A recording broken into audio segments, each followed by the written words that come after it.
This channel does not promote any violent, harmful, or illegal activities. All content provided by this channel is meant for educational purpose only.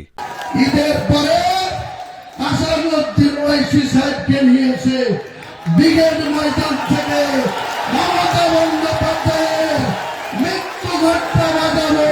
আর মুসলিম ভাইরা আপনাদেরকে যখনই বলবে যে তোমরা vote কাটুয়া, ওরা একটাই পুলিশ শিখেছে যে তোমরা মমতা ছাড়া তোমাদের উপায় নেই, মমতাকে ভোট না দিয়ে অন্য কাউকে ভোট দিলে বিজেপি এসে যাবে। আমি বলছি বিজেপি আসবে না, বিজেপিকে রোখার দায়িত্ব আমরা নেব। আমরা বিজেপিকে 100 পার করতে দেব না, আর মমতা ব্যানার্জির দলকে 50 পার করতে দেব। 250-এর লম্ফঝম্প অভিষেক তোমাকে বুঝাবো, 1 মন ধানে কেজি চাল। আগামী দিনে অনুরোধ করো, হুমায়ুন কবির বাজি রেখে বলছি, তোমার যতই অর্থতা, যতই তুমি র্যাম্প তৈরি করে বক্তৃতা করো, আগামী তুমি যেখানে বক্তৃতা করবে তার 48 ঘন্টা থেকে 72 ঘন্টায় আমি আমাদের জোট সঙ্গীকে নিয়ে সেখানে তোমার রাজনৈতিক ভাবে লক্ষ্য রাখছি। প্রস্তুত আছি। তাই আরেকবার সেই 1 মে 2024 সন্ধ্যা 7 ঘটিকায় আমি যে কথা বলেছিলাম হিন্দু ভাইদের জন্য, প্রয়োজনে আমি 2 ঘন্টার মধ্যে আপনাদের ভাগীরথীতে ঝাঁপ দেওয়াতে পারি, কাটবো বলিনি।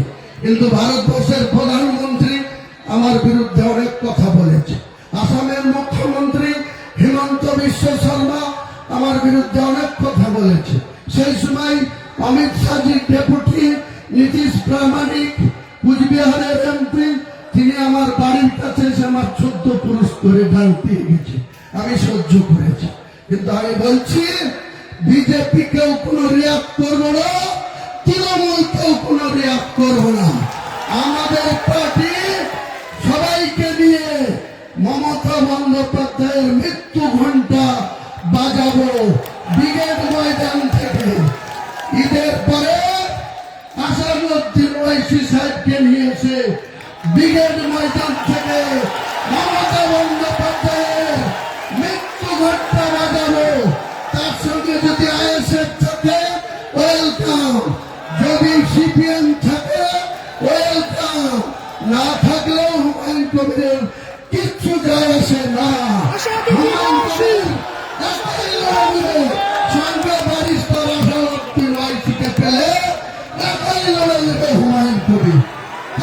দরকার নাই, আন্দোলন